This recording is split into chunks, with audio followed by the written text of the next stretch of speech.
Y'all know I'm weird. Whatever. Hey everybody, what's up? It's your girl BondyBlue. So let's go ahead. Hey everybody, what's up? It's your girl BondyBlue. Okay, follow me on Instagram and let's get into the video. Right? Hey everybody, I'm back.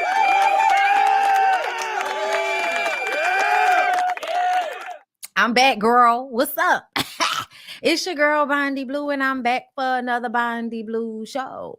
Okay, we have some messy, shit to get into. I'm trying to decide whether I want to do the politics today, because I feel like maybe, maybe not, because it's just so much. It's so much. I can't even really keep track, and I feel like I need to really sit down and list everything that I want to get into about the politics before we really get into it. Okay, we have a number of things to talk about, girl, but before we get into it, shout out to Just Move Supplements. Yes, black owned, girl. I'm drinking my mushroom coffee right now. It's good, girl. It's good. Y'all know down here at my house, we swear by Just Move Supplements, girl. Okay, we almost got to re-up on our protein powders because we stay with the protein powder, girl. You know what I do now? I put yogurt, like a banana, whatever fruit that I got in my refrigerator that's about to go bad. Yeah, put all of that in a blender with the protein shake and some oat milk. Girl. Okay, girl. The mushroom coffee is really good. I'm getting into it. I'm on my second pack. Okay, the link is down below in the description box.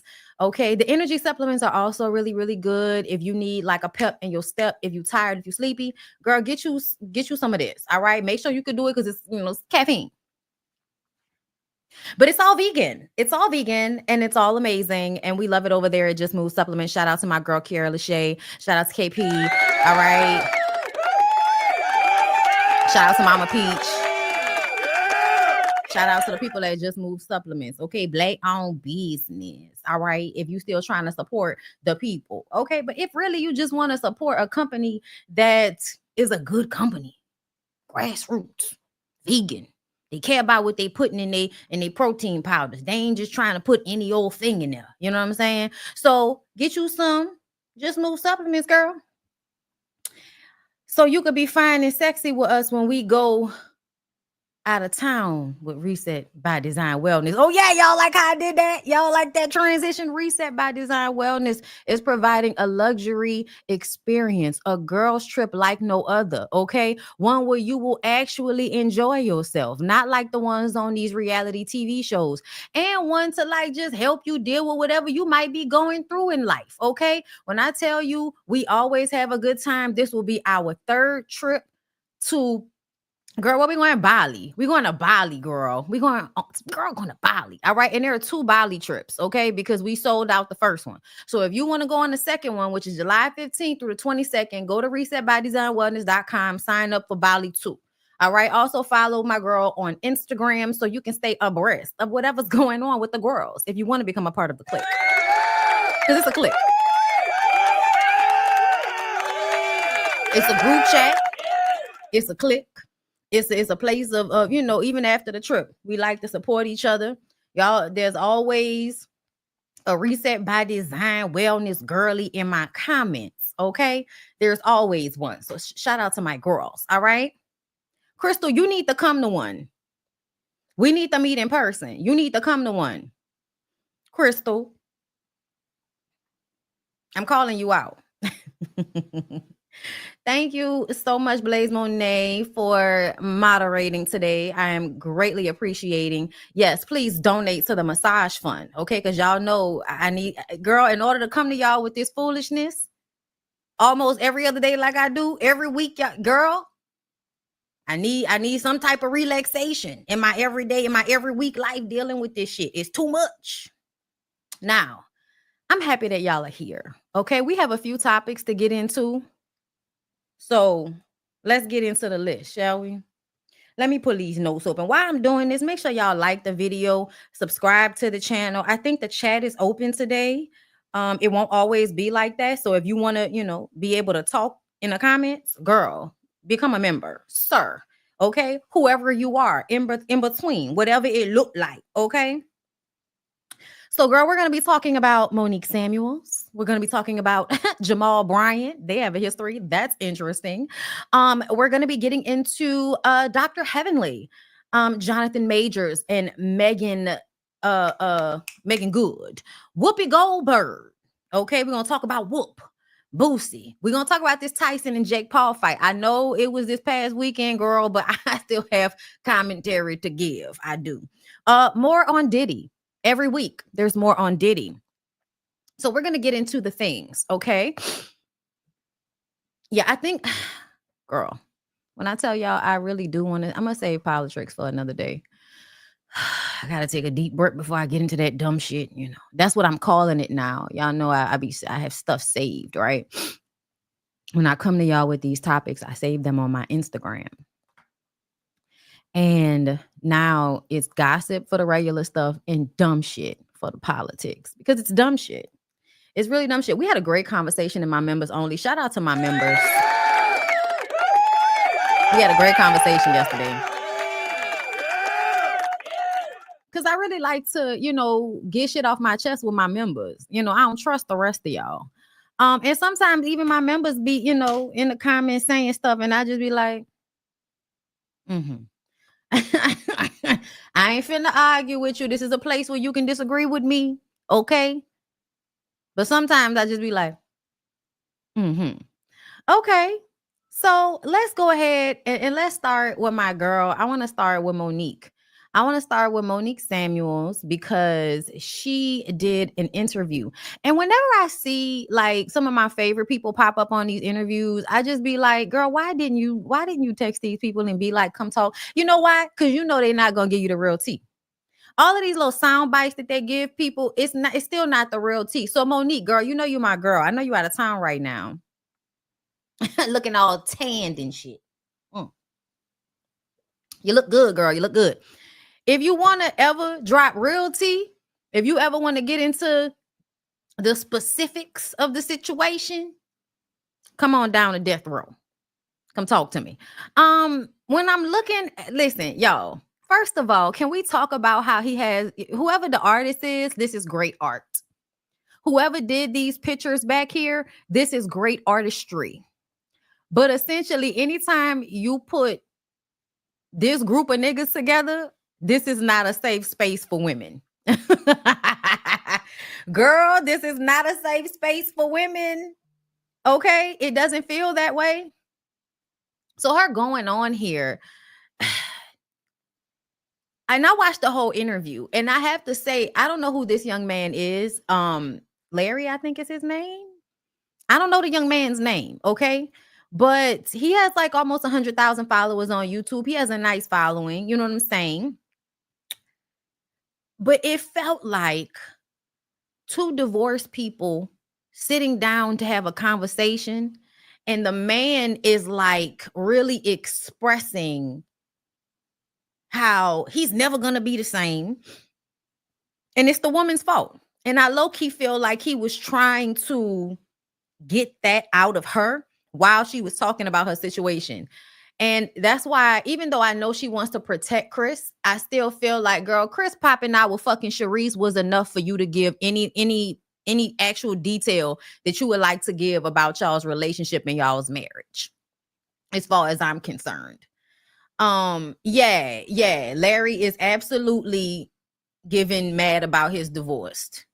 Yes, that's what I got from it for the most part. Okay, make sure y'all like the video. Okay, because I know a lot of y'all feel like, I don't want to share your video. Okay, well, like it then, bitch, so that people will come. Okay, girl, we about to play this clip and get into it. Okay, y'all ready? Are we ready? Let's go. Hold up, where's the damn sound? Shit. I had to care even less about what people thought about me, because only I knew what was really going on, you know, behind the scenes. And it was a huge test of just like, all right, let's see how much you've grown. How did that show come about? So when I left Housewives, there was one of the producers that used to be a part of Housewives franchise who started his own. He approached me with support and came at me. And see, even that, why you couldn't just say Carlos, Monique? Monique, why you couldn't say Carlos? Like now, you know what I'm saying? Everybody got to be like, she's talking about Carlos, right? Okay, yeah. Why you couldn't just say that? With some like, you know, we black and, you know, these white shows, they don't show black people in the light that they should be shown in. And, you know, it can be natural drama. It doesn't have to be this scripted drama. And it created a relationship of like, all right, let's see what we can do together. Let's work together. So I believed him when he used the black card, and he did me worse than the white folks. I was like, he could have waited to the second season to trash me. So you think Love and Marriage DC did you worse than Real Housewives of Potomac? Yeah. Damn. It was worse. It was like, there was no context. There was no reason to all of the fussing and fighting. Okay. Can I tell y'all what it is? Can I tell y'all what it is that makes it different from Real Housewives of Potomac? It's one thing to have conflict with these women. You can eventually just go home. Girl, you could beat Candace's ass right quick. And you know, I'm being facetious. She ain't really beat her ass, but Candace was definitely walking away from the fight a little, you know, shifted. I just feel like when it's the women, you can go home. But when it's your husband and people are making it seem as if you are not a good wife to your husband, that you are only with him for money, like all of those like cliche things that people say about women who are in unhappy marriages with rich men. A lot of people are, and this is just about people with money, period. It's the craziest thing. If you notice on social media, two things happen when it comes to people with money. One thing is you'll notice is that broke people who will never reach that amount of wealth like to impose their image onto the rich person. So they're in the comments defending millionaires and shit like that, even though they don't realize that these people are literally in opposition of you, especially when it comes to like your jobs and labor laws and things of that nature. People that own corporations a lot of the times are looking for a way to save the most money, which is usually shortchanging you, the regular Joe Schmo that works a job. Like, but somehow, some way, you are seeing yourself in the millionaire on social media, so you defend them. The other thing that happens is that if the millionaire has children, if the millionaire has a wife, y'all will always hate the wife and the children because you feel like they have been given money and a certain lifestyle, so they should have no complaints. It was the same thing. Like, I know y'all, you know, can't stand Kim Kardashian, but I noticed that y'all do that with her. Literally has a crazy ass baby daddy, and y'all will act like she can't complain or say anything about it because she's rich. She has nannies. You have no empathy or sympathy for rich women or rich children. Same thing when it comes to the way y'all treated Lil Wayne's daughter. Y'all ribbed the shit out of Reginae to no end. It was annoying to me at some point. She was a brat, yeah, but that's how rich kids are. And I feel like black kids should be given the space to figure out their bratty rich kid shit, just like the white kids are, you know, allowed to do so. But instead, y'all bully them. Same thing with the Simmons kids. When Aoki came out and talked about how Russell is crazy, you know, shut up, you got money. What you complaining about? You know, y'all do that. Okay. So when it comes to Monique, I feel like a lot of people had the feeling that because Monique is married to a man with money, that must mean she's just a leech. She really just married him for the money. Da, da, da, da, da. So that means any complaint she has, you don't care. You feel like she's just, you know, complaining about nothing. She's crying wolf, basically, saying something is wrong when it's really her just trying to create an issue. And she's just trying to see if the grass is greener and all of that shit. And I remember feeling extremely exhausted with y'all during Love and Marriage DC, because I just understood it as something that a lot of people go through in their marriages, whether you are rich or not so rich. Okay. A lot of women dedicate themselves to marriage and being a wife in a way that long term is not sustainable. It's not sustainable for you to be doing shit for him all the time, consistently, as if you are some servant. And a lot of women don't want to admit that that's what they're doing. For instance, Bambi. Scrappy is online right now telling y'all how he don't hate Bambi. He just strongly dislikes her. I didn't even listen to the clip because I'm tired of hearing him talk about Bambi. I'm over it. Same thing with Tyrese. I'm not even gonna listen to this shit because in all honesty, I'm tired of hearing y'all niggas complain about the same women who are not with y'all child anymore. Move on. And Tyrese, don't have any more children since you don't like taking care of the families you create. He married those women. Those aren't baby mamas. He married those women. Then I feel like emotionally, mentally, and financially abused them. They are in the 2000s so that they can get their freedom. They don't have to stay imprisoned, so they can get their freedom. And you're supposed to pay them for the time spent, because in actuality, those women were probably in some type of expensive prison. Okay? So a lot of women go through these things in their marriage where they're growing and their partner isn't. And that's one of the things she said. I felt like I'm growing, I'm changing. He's not.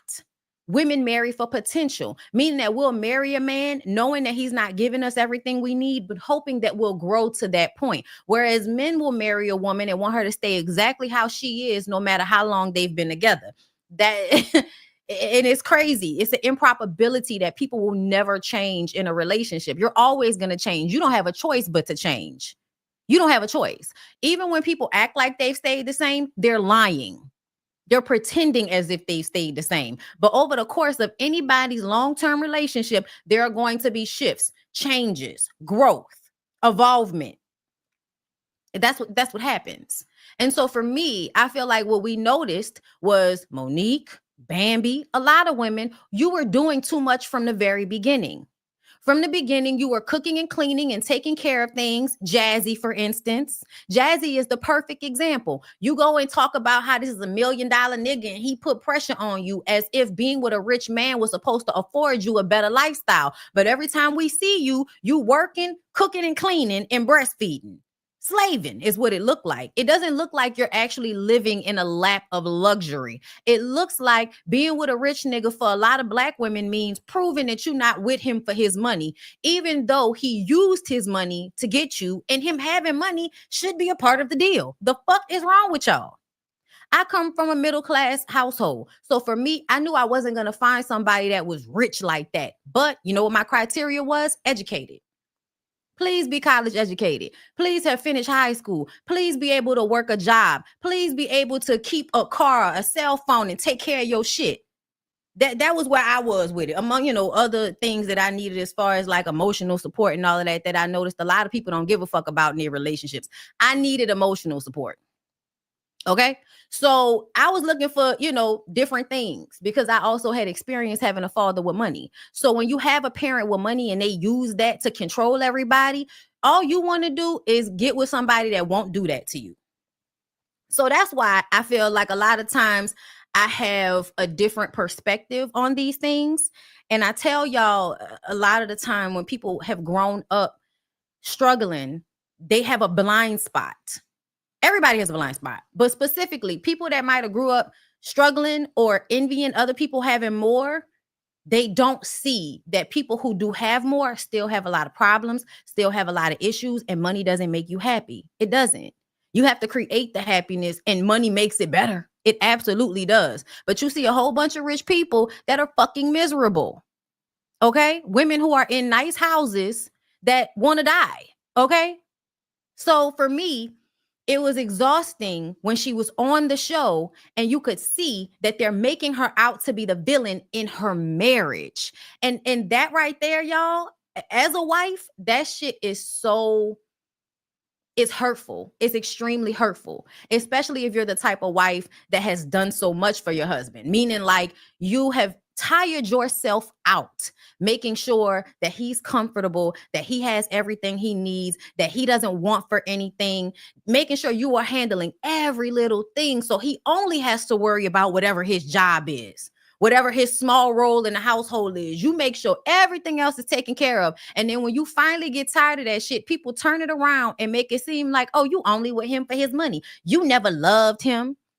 And I remember getting so mad because I'm like, nobody is squeezing out 3 big ass kids for that nigga and they don't love him. Also, I always thought that Chris was a nice looking man, big or not. Like I have a big man. So for me, it's like, girl, what the fuck that got to do with anything? A lot of us like big men. The fuck? Like if you tall, you can be a fat nigga. Let you have a nice face, good teeth, a good personality, and some good money. You think we give a fuck about you being fat? I know y'all see the young girls lining up to be licking the sides of Rick Ross' titties as they slide off his chest. Girl, don't nobody care about that. But y'all swore up and down that lady didn't love her husband for whatever reason. When in all honesty, you really stay as long as you do because you love them. Not because you know what I'm saying? Oh, I want the money. Because Monique was so obviously the type of person that was going to get her own bread. Like she was so, like, why would you even get on Real Housewives of Potomac to get $100,000 check if you're not about your own money as well? Why would you come out with an essential oil line? You know, as a Black woman comes out with an essential oil line, especially during that time where it's like you couldn't find no Black-owned essential oil lines. Okay, shout out to Mila Eve. She was doing a lot of shit that showed me she cared about making her own bread. And then she was also working in their household like a type A personality, making sure everything's clean. We would see, like, you might have help, but you saw her in there packing meals and cooking or cleaning up. Same thing with Jazzy. So it's women that are with men with money, but are also constantly in a state of trying to prove their worth to these niggas. And it's not that the men always ask for it. Cam is asking for it. But on some level, I feel like she doesn't even want to admit that her husband might have been doing the same thing to her. They make little comments and shit and make it seem as if you're not doing what you're supposed to be doing if you're not always in a made mattress mule role. Shout out to Erica De Niro, which then makes it stupid for you to be with a man with money if all you're going to do is made mattress and mule and never be able to sit down and kick your feet up. Yes, Chris's mom was another person that was always, you know, heifer, like mad and jealous about the fact that he was taking care of this woman who was still trying to prove that she wasn't there for the money after having 3 kids and being there for over a decade. Yeah. To me, it feels like you started off the relationship doing way too fucking much, and then it became unreasonable for you to keep up with 3 kids. And then the relationship starts to break apart because you're trying to grow and stretch and he's not. That was it. But the way they villainized her on Love and Marriage DC, y'all see Carlos right here? Yeah. So for me, I feel like that's what, when Carlos is talking about making shows on real, you know, conflict, it's because he knows in the households between men and women, there's always conflict, and he can exploit that fact. And a lot of the times when he exploits the things that men and women go through in relationships, it always makes the women look bad. It makes the women who are thriving to have something for themselves, male included. It makes them look as if they're the bad guy because they have their own aspirations. I remember Carlos used to do a lot of interviews and talking to people, and he would always be saying this same party line about how the women were working and you know, trying to have these careers and neglecting the men. That was something he consistently promoted, even with Martell sitting right next to him, asking Mel that type of question. Do you feel like you were neglecting the man while you were trying to, like, you know, get your career? Do you feel like you're neglecting the man? Because if you're not made mattressing and muling, you're neglecting a grown-ass person. So yeah, I feel like all of his shows, for the most part, are set up to point out 2 things: how misogynistic the men are, but also how much of a villain and how indecisive and how snaky the women are. That's what he does. That's what he does in his shows. And if anybody was paying attention, they would have saw how he did that when it came to Mel on Love and Marriage Huntsville. He consistently does that. Mel is always to blame for everything that goes on that show. I don't care what nobody say. Mel is always to blame. Mel in the Melometers, if something happened, bitch, they did it, okay? If you want to be mad at somebody about something, be mad at Mel about it. She can take it. She's the strong Black woman. And let's not forget, Carlos and Cam Newton have that in common. Y'all had some strong-ass mama, some long-suffering, strong-ass mama that y'all probably watched be mistreated. And eventually you go from empathizing with your mother to being mad at her for letting it happen, and then turning into the man that abuses your mom in one way or another. It is the craziest thing, but it happens a lot. It happens a lot. And not in a boat game. Girl, it's of no consequence. Okay, it matters not. And I think that's he asked Nene the same BS. And I bet you if Nene was willing to put her relationship on blast and show how that man that she was dating who was married was embarrassing the shit out of her, I feel like if she was willing to showcase that on television, she probably would have been able to get her a show too. Love and Marriage Atlanta. Okay. And then you have him back on the show after his psychotic behavior. To me, it's all of the things that aren't being said, basically, that isn't being said on these shows. Let me let her finish and then we'll move on. It was like, it's love and marriage. So show the full outlook of what a love and marriage, like show what all of it looks like, right? I have always been very open on camera. Like I like to be as transparent as possible. But if my spouse is not also that way, then if you're not saying anything, they're only going to be showing what I'm saying. So it's very unbalanced. And then it was just like, we got her, dog her ass out. Like, it was like my name was used to gain the audience. And I mean, I felt like I got trashed on that show. They didn't show any of my real moments. They didn't show the moments where I gave more context to what was happening. It was just like me, like, but I was the one reacting. It was me reacting, but show why I was reacting like that, you know? And it was very unorganized, on camera, off camera. It was a mess. And I left after the first season. I had to kill my ego. I had to care even less about what people thought about me because only I knew what was really going on, you know, behind the scenes.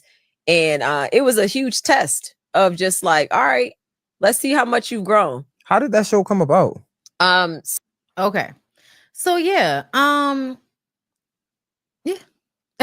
Context absolutely matters. And I feel like my assessment about what be going on them shows is the same. I also feel like it's a one-trick pony. So at some point, it's no longer entertaining. It's entertaining slightly because some of these things are just triggering no matter what. So for instance, I'm Bell Collecting. If you want to be a member of my channel, okay, you can be a Patreon. You can go to BondyBlueShow.com and become a member, or you can become a member here on YouTube. Also, if you go on my Patreon, you can now purchase my last 2 members onlys for $5. Okay, Patreon is now allowing y'all to pay per view on my members only content. So if you don't want to be a full-blown member, but there's a video you really want to see, you can go and pay $5 for it and watch it moving forward. The last 2 and moving forward. Okay, just for some of y'all that don't want to, you know, become a member every month, but y'all might want to see the content ever so often. Okay, so yeah, I like that. That was cute, bitch. Hold up, where are my chimes? Yes. Okay. But I was talking about on Bell Collective how basically the reason why I don't believe anything going on with Letitia and Glendale is because I feel like they've studied the other shows and they've studied social media. On the last episode, Glendale said, "You trying to unalive me?" And this is what lets me know how much he watches online content, right? Because people in real life don't say that. It's only people that are trying to keep from saying, you know, certain trigger words that might get your video demonetized that would stay unalived. Okay. And I've noticed they've been changing their life ever since they came on Bell Collective, but they still have been giving scammer vibes, right? They are studying what gets people going. And what gets people going is misogynistic men and women that are trying to be their own woman and trying to break free of these gender norms that are put on a lot of women. Like, that is triggering because a lot of women are going through that. And also just in our society, period, right now, a lot of us are fighting to retain the rights that were already bled for when it comes to women's rights. Like, it's very, very triggering in real life to watch women go through these, you know, oh, you the woman and I'm the man and the husband is up here and the wife is down here. Like, all of that shit is triggering for a lot of people because it's what we go through all the time. It's what we see all the time, right? And it's a constant conversation on the internet about men and women. So they're basically regurgitating what they've already seen, and it makes it hard to believe anything that they're doing. Okay, so I don't know what y'all gonna have to do, Bell Collective, But you're not gonna make Latrice and Marie get along, no matter how hard you try. You're not gonna make Willie out to seem like he's a cheater on Akeisha, because she will call him on FaceTime. So y'all will see that my nigga ain't playing with me. Marie is always going to be only showing what she wants to and then somewhat withholding. Okay. They brought Selena on, so Gucci and JJ have to deal with that shit because they were trying very hard to keep Selena off of Bell Collective. So now they have to deal with that. It's all very messy. It's all very messy and disorganized. The intro for Bell Collective looked cheap. Girl, it's a lot of stuff going on over there that I feel like, it's disorganized. I can see how she could say that. Okay. So shout out to Monique. But if she ever wants to get into any type of detail, like, if you want to give us any instances, girl, come down to death row. Okay. That's how I feel. All right. Let's move on. We spent long enough on that. Let's move on to Jamal Bryant, because I know y'all wanted me to talk about that. Somebody has married him, girl. Bring in by joining hands. I pronounce that they are man and wife in the name of the Father, and of the Son, and of the Holy Spirit. Amen. Nigga, is that a Christmas suit? Amen. God the Father, God the Son. That looked like with the head singer in the choir is going to wear. Okay, no, not even the head singer, because you're gonna have your robe on, girl. Nuh-uh, not for the Christmas one. For the Christmas show, y'all know y'all gotta wear Christmas colors, all right? And the man that know he got the best vocals in the choir, he gonna pop out with this suit right here when it's time to sing his solo, is what it's giving. Son, God the Holy Spirit, bless, preserve, and keep you. The Lord mercifully, with his favor, look upon you and fill you with all Why is he bopping back and forth like that? Is it because he can't wait for them to say that they're married so that they can now have sex that's not, shredded in guilt and shame? Are you hearing and grace that you may so live together in this life, that in the world to come you may have life everlasting. Amen. Now, by the power and yes, just in me, I pronounce that you are man and wife. You may salute your bride, sir. I don't like when they say man and wife. I don't like that. You say husband and wife, motherfucker. Okay, because if he's a man, I'm a woman. Okay, man, and you need to say man and woman. I don't. That's why I be telling y'all, it is an ownership thing. Y'all can keep acting like marriage is always been about love. It's supposed to be about love. No, it's been about ownership, bitch. Listen to the language. Oh, so beautiful. Hold on. By joining hands. Let's do it again. Pronounce that they are man and wife in the name of the Father, and of the Son. Hold up. If a picture is worth 1,000 words, then I've got 1,000,000. Stay tuned. Bet on Bryant's.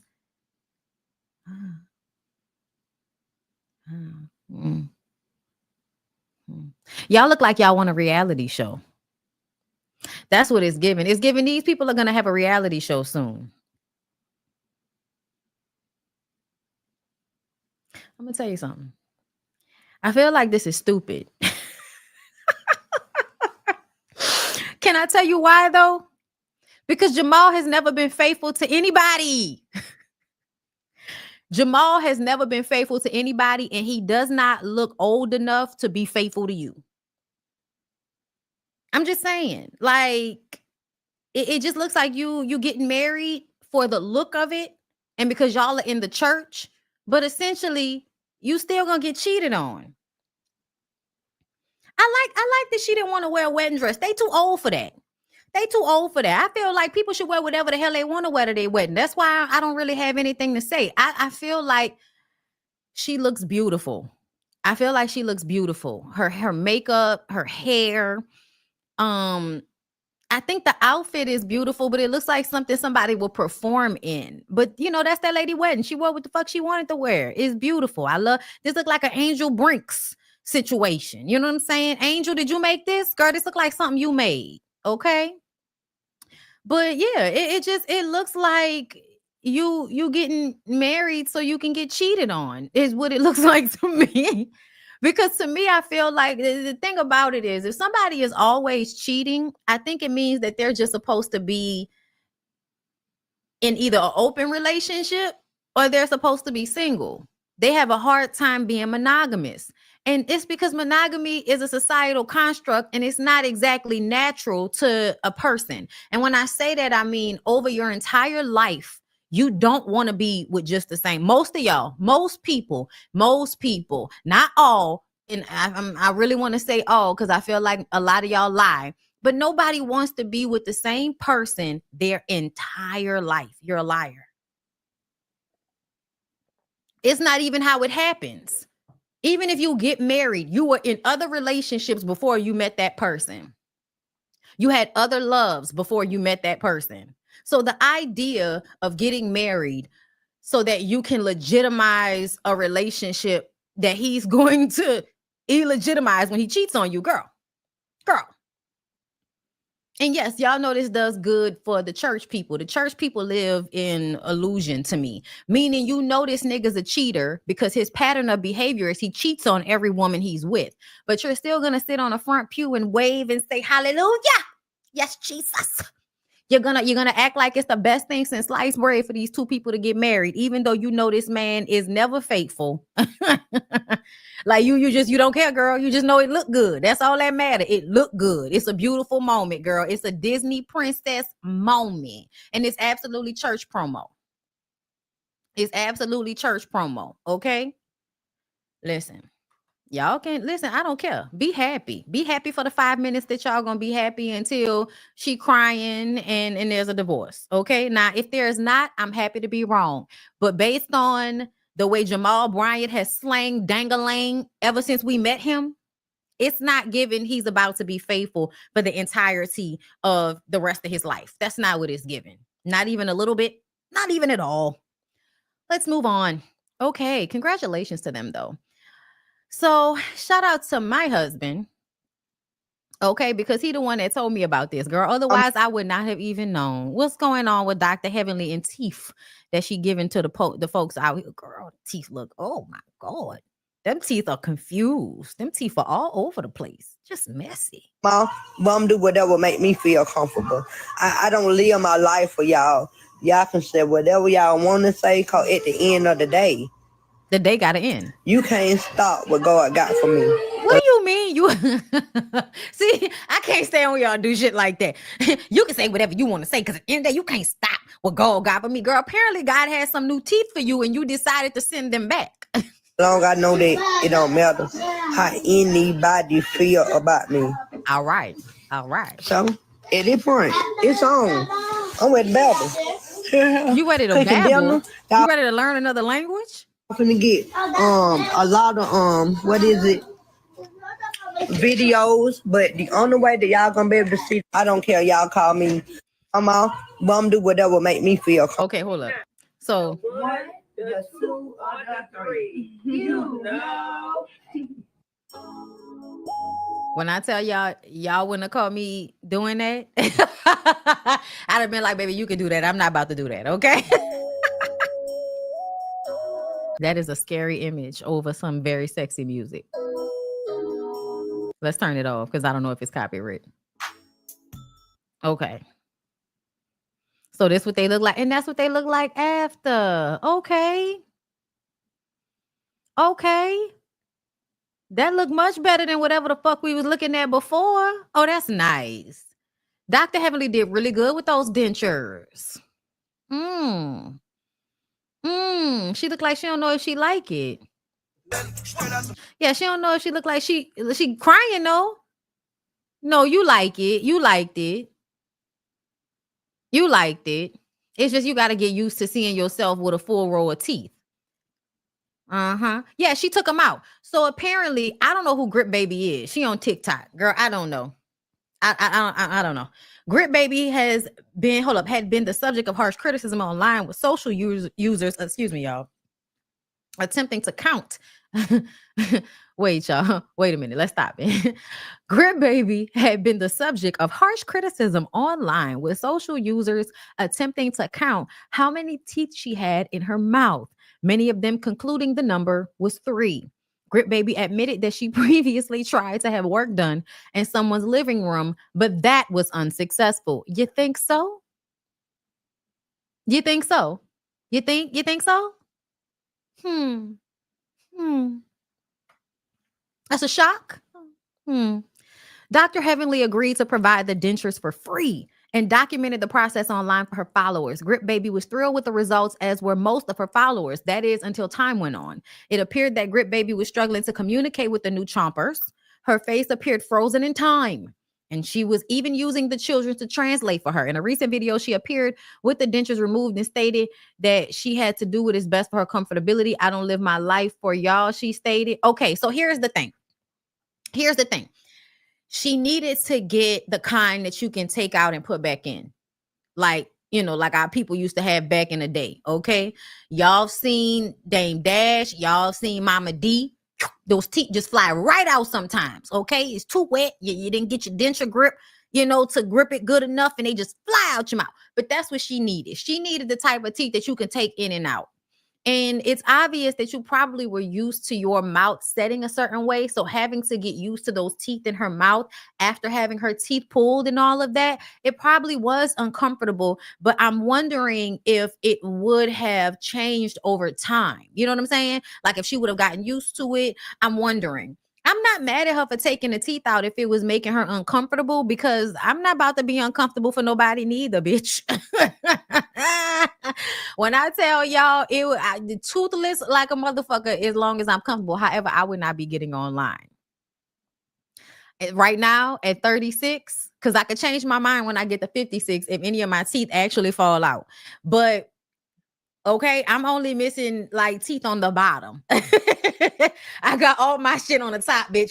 You ain't gonna, see, y'all ain't gonna catch me slipping, bitch. Okay, listen. But if I ever have to, I might get the kind, because I don't want to be uncomfortable. I know a lot of old people that put their teeth in when it's time to go out into the world, and when they get home, they won't be comfortable to take them damn teeth out because they hurt.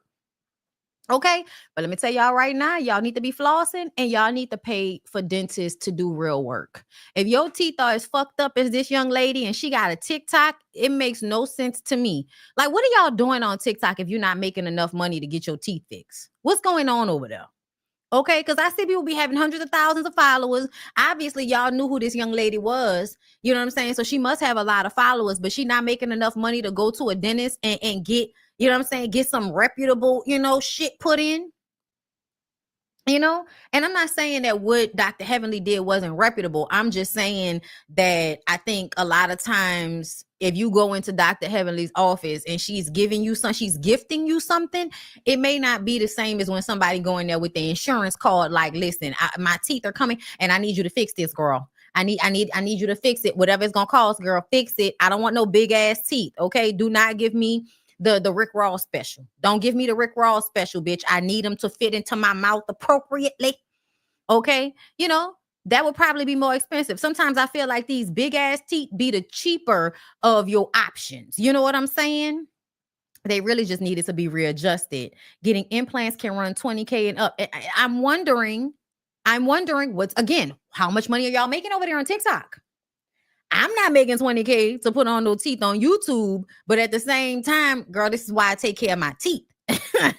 This is why I floss and brush and use Sensodyne, girl, okay? Because I'm trying to keep what I got. I'm one of them girls that really try to keep whatever my base level is, my own skin, my own hair, my own teeth. I want my own shit, y'all. Okay, so I try to take care of it so I don't lose it, because that's what happened. You don't take care of your hairline, your hair's gone. You don't take care of your teeth are gone. You don't take care of your skin, you're up here looking like Miss Nettie. I can't play with y'all. Okay, I can't because I'm too hard on myself, girl. Y'all think I talk bad about y'all. Girl, I'm hard on myself. Okay, girl, but I understand where she coming from. Y'all say Dr. Heavenly don't take insurance. She don't take insurance. What you mean you don't take insurance? What kind of dentist don't take insurance? Girl, shout out to my dentist. Shout out to my dentist, Lauren. Okay, y'all don't know my dentist, but it's a white lady named Lauren, and I've been going to her for years. Okay. And I don't know the Vietnamese lady that cleaned my teeth, but I like her too. Okay. Shout out to my dentist. Okay. Down there in Gentilly. All right. She want her money up front. Nope. She sponsors a third party for insurance.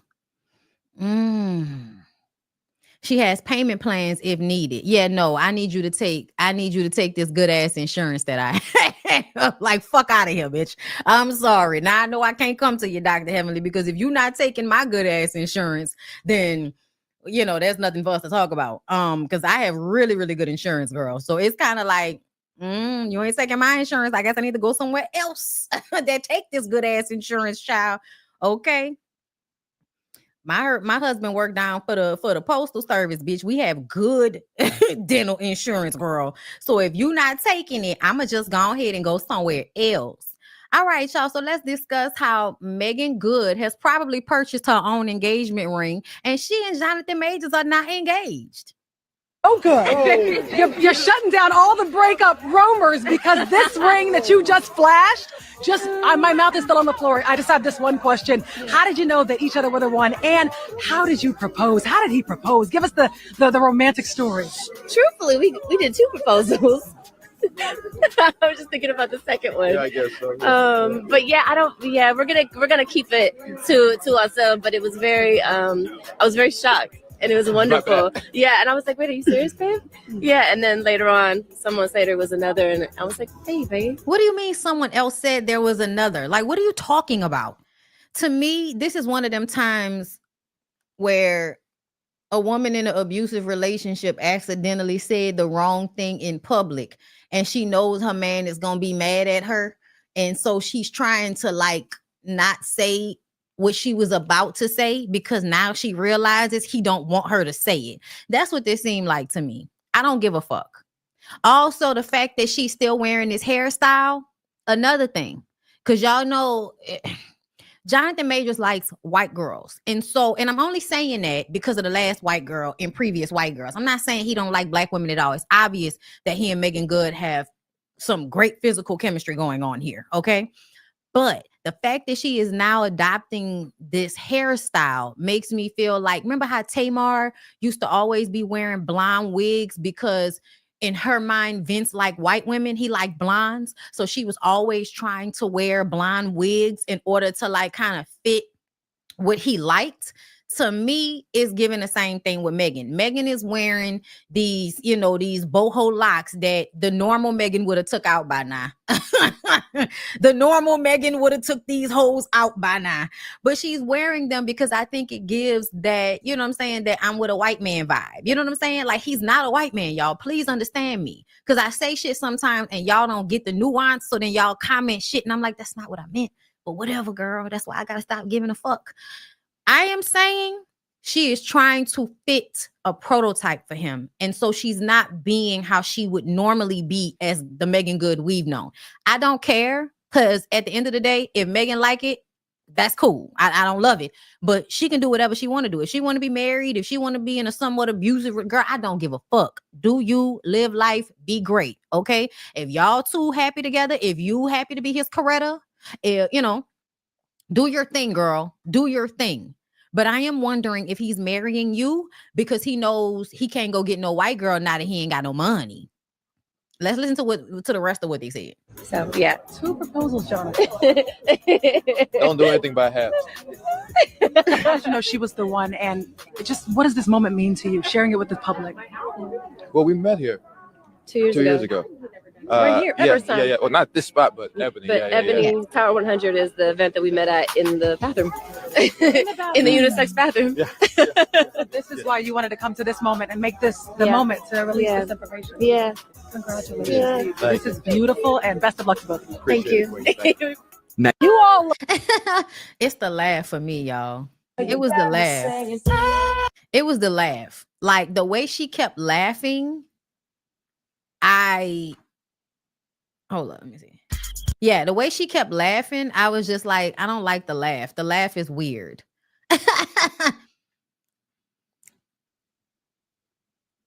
Okay. Okay. Okay. Listen, I'm happy for her. She looks really good, except for this hair. I don't know. Like, are you ever gonna have? Look how she looking at him. Yeah. See, and I get it. But it's performative. It's performative, and there is something about him that makes me feel like she's always walking on eggshells to make sure she's not upsetting him or saying anything that might bother him or be perceived by the public in a certain way. I don't know, but it definitely feels like a woman that wants so badly to make a man happy. And, girl, that's her business, girl. Like, I want y'all to understand, I'm just commenting on what I feel like I'm seeing, but do I really care? No. I don't care. I don't care. I hope they are happy together. I do. Okay. I hope y'all are happy. It's a nice ring. Canary. It's giving you bought it. It's giving you bought it. Okay. Or he took out a loan, but it's giving you bought it. Okay. Let's see. I feel like people were commenting about it. What are the people saying? Jonathan Majors is unemployed, unattractive, with a history of terrorizing people. Meagan truly has toothpicks for brains. Child, Erica De Niro said maybe she's with the man she deserves. I mean, listen, congrats to Jonathan Majors and Meagan Good on their engagement, I guess. Child, is this supposed to be them? Girl, I'm dead. Jonathan Majors bagged Meagan Good in the midst of absolute chaos. He damn near lost everything but found a fiance. Give us the prayer, good brother.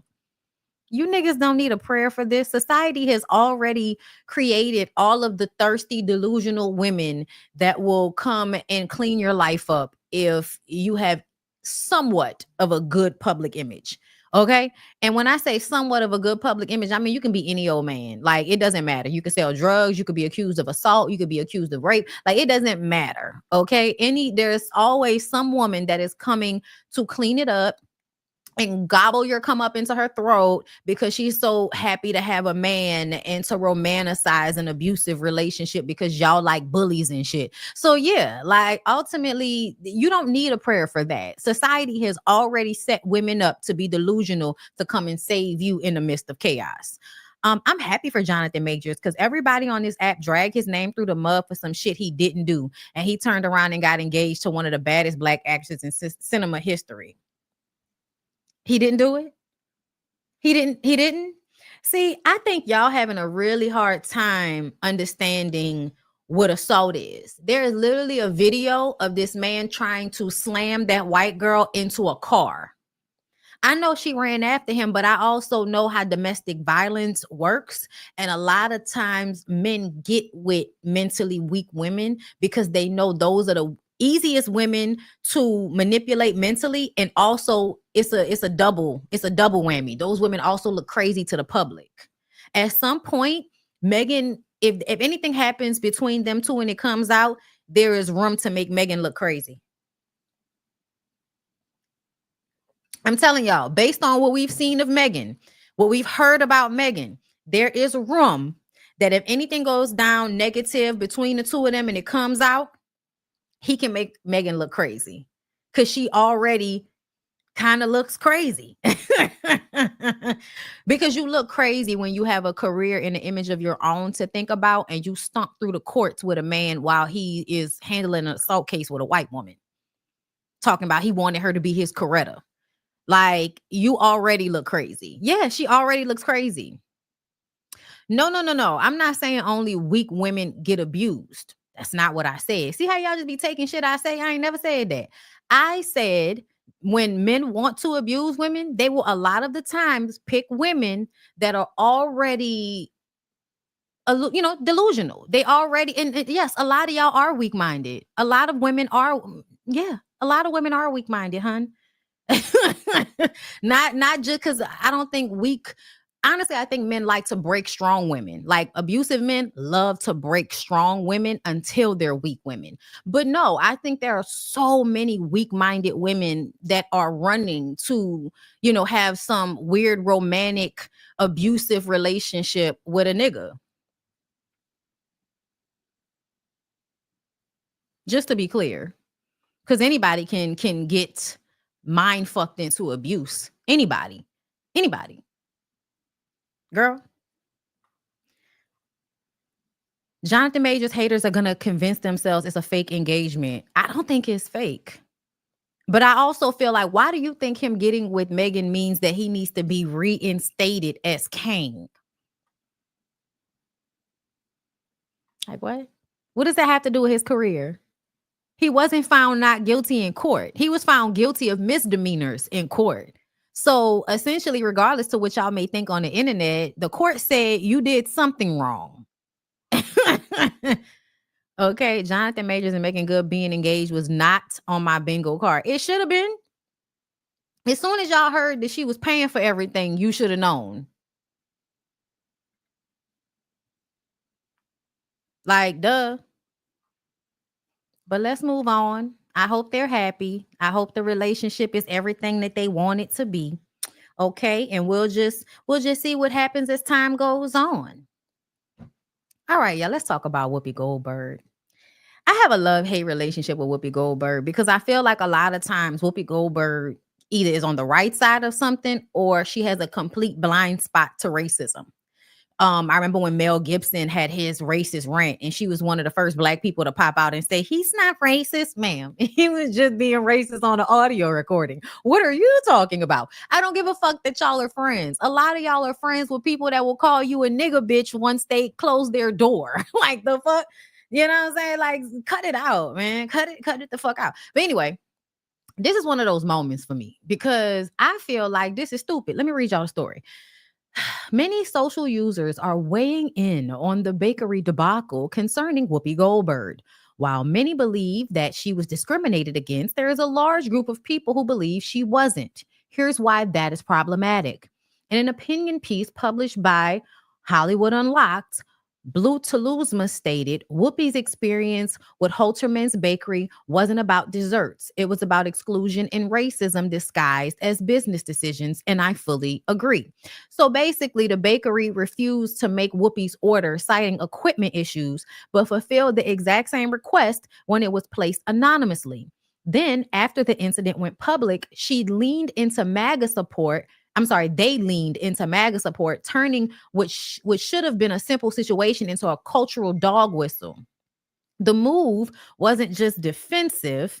It was a calculated statement to rally their base and profit off the controversy, meaning that if you're MAGA and you hate Whoopi Goldberg, we just gave her the finger and told her we weren't going to make her birthday cake. So if you're also MAGA and you hate Whoopi Goldberg, come shop with us. Come buy a cake, hun. That's what it's giving. Furthermore, expecting Whoopi to apologize for sharing her experience with Holterman's Bakery is a blatant attempt to discredit her and protect the bakery from accountability. As Toulousma noted, this isn't about saving a family business. It's about good old-fashioned racism repackaged as new age tribalism. Staten Island Borough President Vito Fosella's accusation that Whoopi made stuff up ignores the clear discrepancies in service she pointed out. Dismissing her perspective not only invalidates her experience, but also reinforces the broader issue of silencing Black voices when they call out discrimination. Also, y'all's new stupid ass president, who's y'all old stupid ass president, deciding that discrimination is when you don't pick the white guy, even though somebody else is more qualified of another nationality. That's discrimination. When you don't pick the white guy. This isn't just a misunderstanding. It's part of a larger pattern, whether it's denying services, silencing Black voices, or weaponizing politics. These moments send a message that Black people, no matter how accomplished, are still unwelcomed in certain spaces. Yes, but here's the thing for me. Whoopi and tribalism is about what? Meaning, like, we think the same. Tribalism meaning that if y'all hate, if y'all are MAGA, MAGA's the tribe. If y'all are MAGA and y'all hate Whoopi and people like Whoopi, come over here. That's what it is. I'm connecting with your political views. I'm connecting with your racism, basically, with your biases, which is what Trump and all of that is, he's good at, like identifying your fears and exploiting them for his gain. A lot of y'all don't realize that. That's why y'all voted for him, but that's okay. We'll just all see it play out. I can't wait to see what happens once he becomes president and there's that mass deportation that he was talking about. Girl, Anyway, Whoopi. I'm mad with Whoopi because I feel like, why the fuck would you still get your cake from these people? I understand coming on your show to discuss what happened, but once they said that they could fulfill the order, why not cancel the order? Like you still pay these people for a cake, even though they discriminated against you. Like, I'm trying to see if I saved the other clip of them all eating the cake on the show, on The View. But I just kind of felt like, Whoopi, why? And I feel like Whoopi always does this type of shit. Like, why would you still give them your money? Like, why? Like, that's stupid. That's so stupid. Like, that's so dumb to me. I feel like you could have came out and said what happened, and she didn't even name the people. They decided to do a press conference in order to make that a moment for themselves. But I'll never understand why someone denies making your cake, and so you decide to have someone else called to make the cake instead of finding another fucking bakery.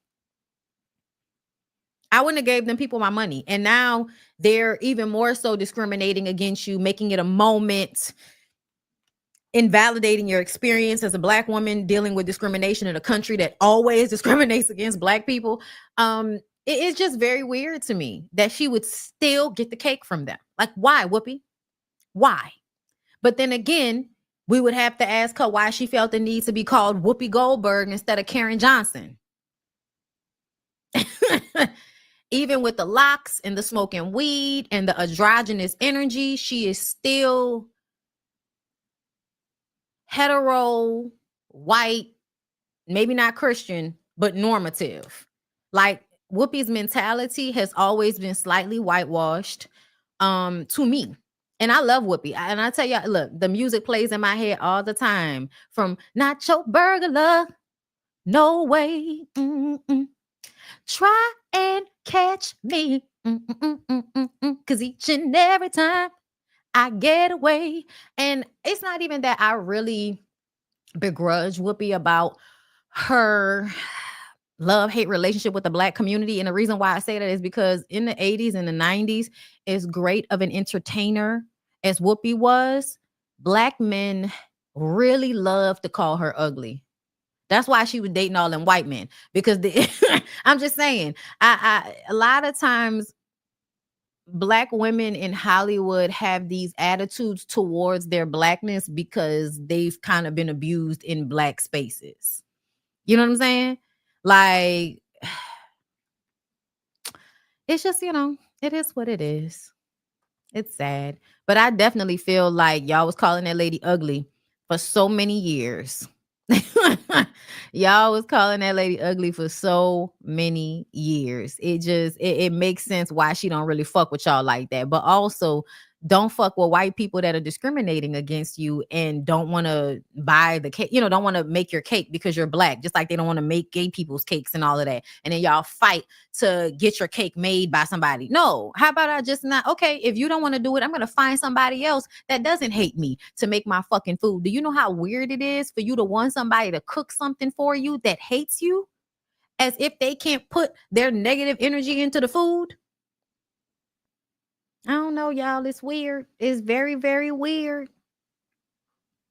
It's very, very weird, y'all. But that's Whoopi Goldberg for you, girl. Let's move on. All right, y'all. Let's get into a little bit of ignorant folks news right quick, right fast. Girl, things that don't make sense. Yeah, I would like to be white before I had a kid, but God has blessed me to have a kid before I got married. And that is okay, because this is my baby. I made it. So I'm going to just, lay my bed, so I got to lay in it. Okay. And I would never do anything to stop this from happening, because this is a Black man going to jail soon. Boosie's going to jail soon? No matter what I said it'd be nice to be married before I am here. Girl, when has Boosie ever married anybody? And you look like a child sitting next to him right here. That's a filter. I'm not discrediting myself for being pregnant, but I did say I would like to be a wife before I had a kid. How old is she? But yeah, okay. So basically, because they had their baby shower, right? Everybody. I keep saying, everybody saying you need a ring, you need to be a wife. Why? The majority of y'all in the world are pastors. That don't mean they're not a blessing from God. What? I mean, God don't love. Okay. Yeah, y'all love to make it. Ignorant people love bringing up God.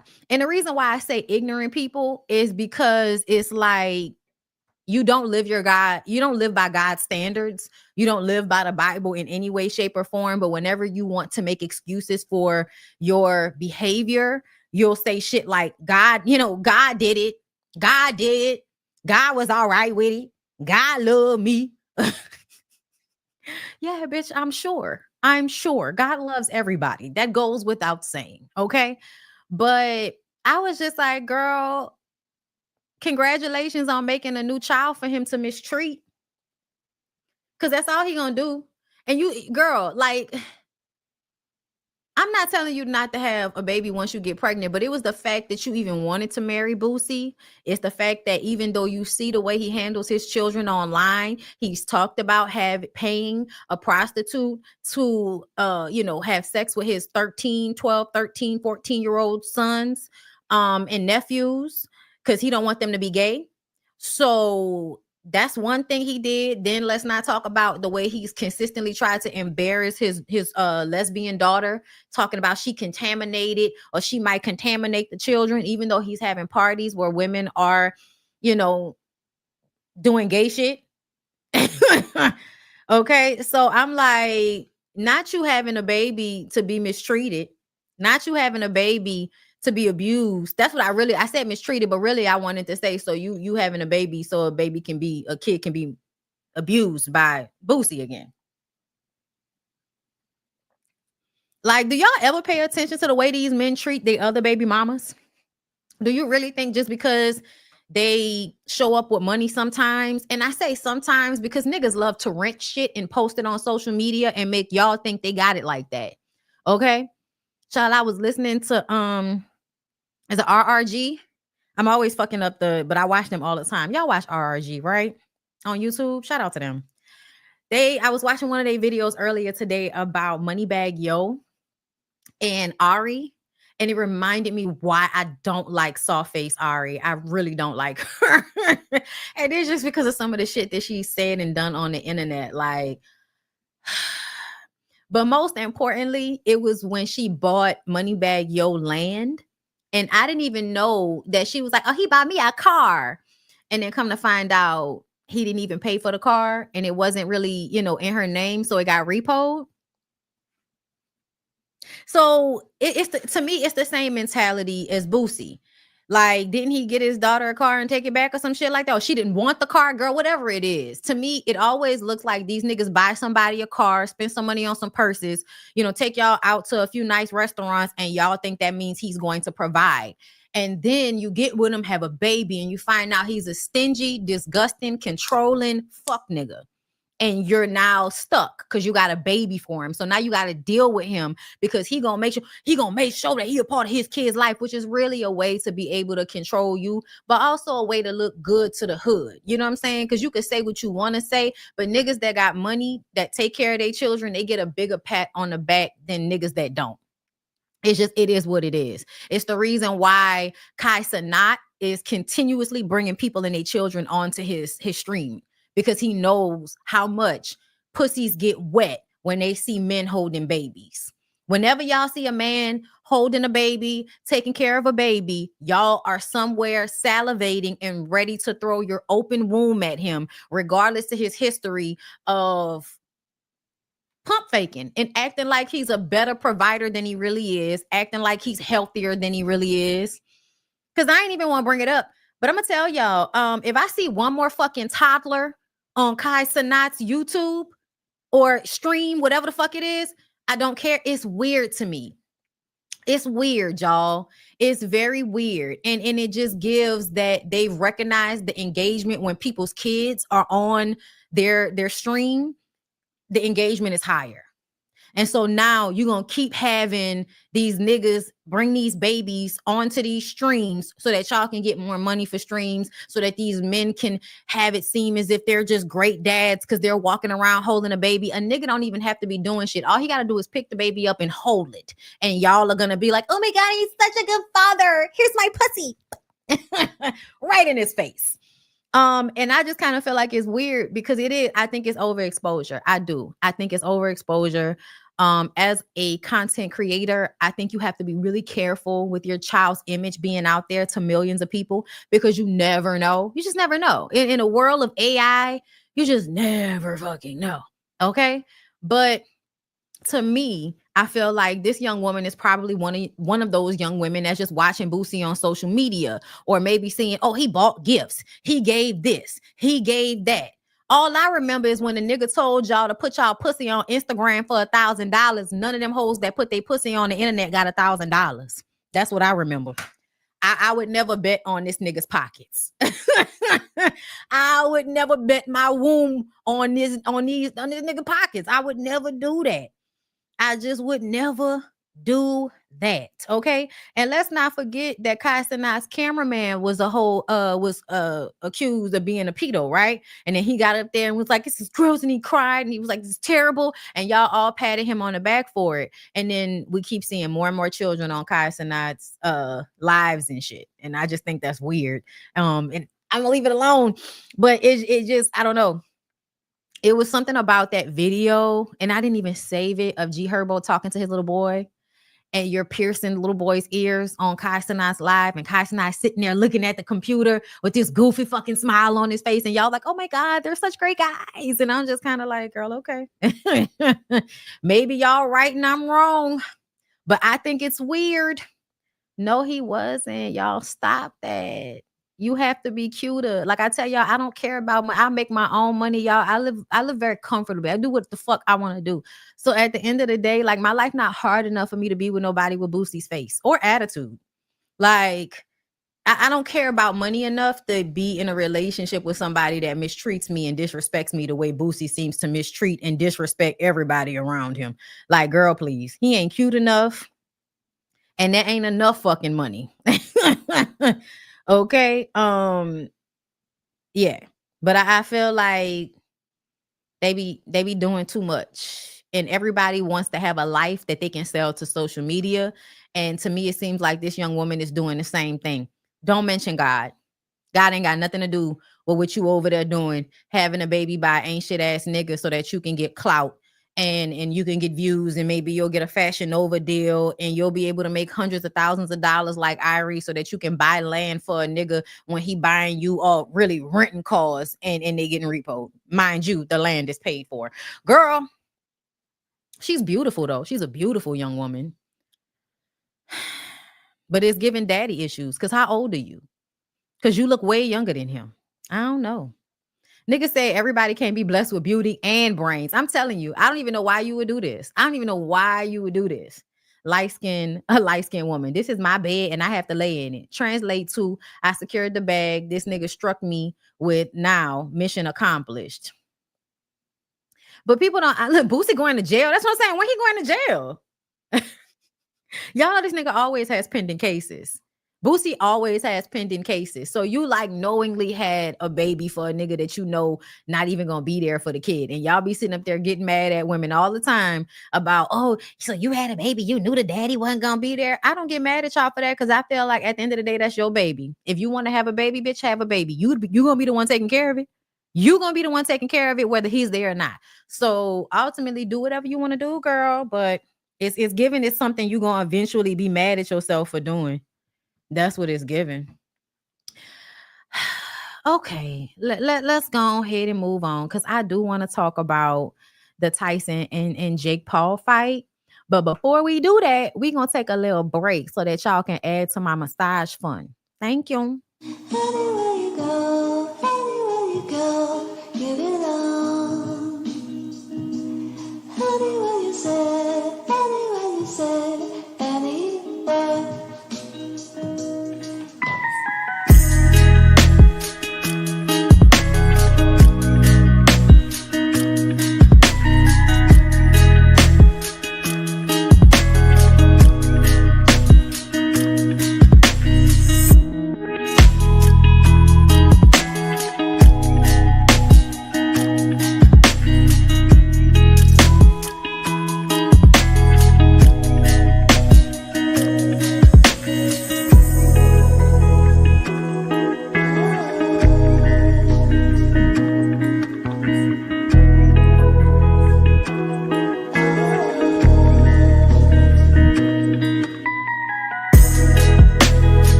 y'all. So my husband made me watch this fight. Just I want to let y'all know. My husband made me watch this fight because I forgot about it. First of all, Netflix, you cost too much and you are work too much money for that stream to have been as fucked up as it was. I couldn't even make out the first fight. And I believe the first two fights were the best fights. I ain't even really see the first one, but I feel like the Latino people was really in there, like, you know, emotionally engaged in that fight. Rosie Perez was one of the commentators and shit like that. Jake Paul.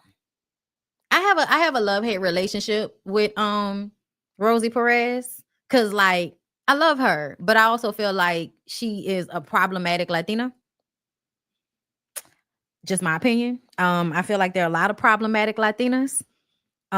Because y'all love to act like, oh, we don't want to be white, but you also don't want to identify with a part of you that is obviously not white, that is melanated. But we gonna leave it alone because I'm 100% Puerto Rican and loving it, honey.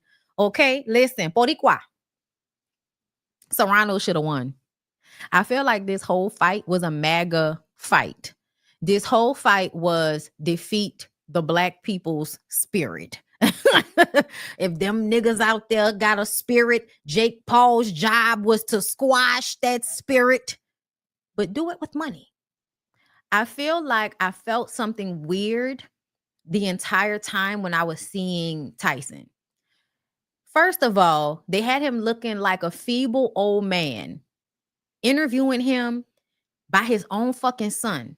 He turns around and instead of them cutting the clip when he turns around and walks away, the cameraman literally zooms out so you can see his ass. It was on purpose. It was meant to make him look like a feeble old man that should not be in the ring, but wants $20 million so bad that he's going to embarrass himself and his boxing legacy. Because let's be very clear, he don't give a fuck about his legacy, and in real life, he doesn't have a good reputation. Tyson might be somebody y'all like right now, but y'all ignore a lot of the fucked up things that Mike Tyson has said he's done and he's been convicted of. He's been convicted of rape before, and we've had multiple sound bites of him talking about how he was trying to do it again.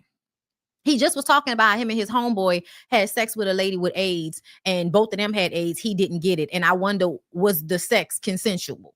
Because we remember how you was trying to basically get permission from Fat Joe to box Remy Ma up in a corner. And it was somebody else that he did that to, where it's like he goes and talks to a man so that he can basically box a woman into a corner and take her coochie. Like, he don't ask the Eve. He did it to Eve. Yes. And yes, the Locks was trying to figure out how they was gonna fuck Mike Tyson up because of how he was handling Eve. Okay. But y'all still revere him like he's somebody y'all should be online defending. I was one of them people that felt like, yeah, this was kind of sad to watch, but fuck that nigga. I'm sorry. I'm gonna be the one that's gonna say it. Fuck that nigga. He might have, got on shrooms and changed his mindset and started doing a podcast and learned from his previous mistakes and all of that. And now he's a new person. He's able to live and make his money. But essentially, I'm not somebody that felt like I'm about to be online. Oh, Mike, fuck out of here. Fuck out of here. And I still don't like the way y'all did Robin Givens. Like, as a culture. And I remember having this conversation. People were arguing with me about this. And I'm like, you will never convince me that there was anything wrong with Robin Givens being with Mike Tyson because he was successful. She was also successful. She was also, somebody that had their own shit going on. Very well educated, went to Sarah Lawrence, was already an actress and acting in blockbuster films. Like, she's a good actress at that. She's not even just somebody that's acting because they're pretty. Like, y'all know Robin Givens is a good actress. Robin was in a public abusive relationship with Mike Tyson. They will bring up, oh, she was drugging him. Yeah, so she wouldn't get her ass beat. Because the nigga that's a boxer was literally beating Robin Givens, from what I remember.